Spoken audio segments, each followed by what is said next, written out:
তখন এক time set করে দিয়েছিলাম। ওটা শেষ হওয়ার পরে অফ হয়ে আবার রিভার্সে চলছে। আচ্ছা, আমরা এখানে 5 সেকেন্ড করে টাইম সেট করে দিয়েছি। আসসালামু আলাইকুম। আজকে আমার সামনে যে সেটআপটা দেখছেন, এটা হলো automatic rivers and forward controlling system.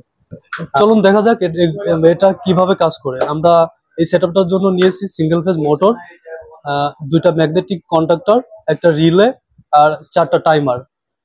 আর এখানে আছে আমাদের কন্ট্রোলিং সুইচ এবং এখানে আছে কন্ট্রোল প্যানেল।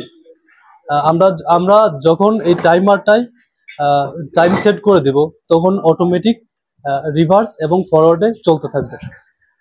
আর এখানে আমাদের দেওয়া আছে, এটা হচ্ছে আমাদের কন্ট্রোলিং প্যানেল। এখানে সুইচ এবং ইন্ডিকেটর দেওয়া আছে। আমরা যখন রিভার্স এবং ফরওয়ার্ডে চালাবো, তখন আমরা বুঝতে পারবো এটা আর কি কিভাবে চলছে। আমরা কানেকশনটা দিয়ে দিই এখন।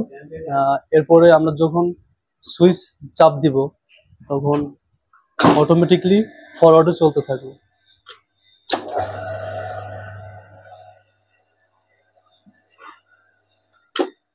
আপনারা দেখতে পাচ্ছেন, যখন আমরা ফরওয়ার্ডে চলছিল তখন এক টাইম সেট করে দিয়েছিলাম। ওটা শেষ হওয়ার পরে অফ হয়ে আবার ফরওয়ার্ডে রিভার্সে চলছে।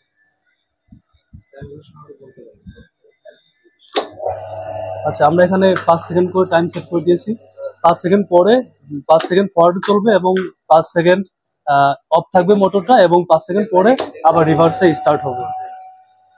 এখানে আমি প্রত্যেকটা কন্ট্রোলিং নিজে ধরে ধরে শিখছি। আসলে আমার খুব ভালো লাগছে এই কাজটা আমি শিখতে পেরে।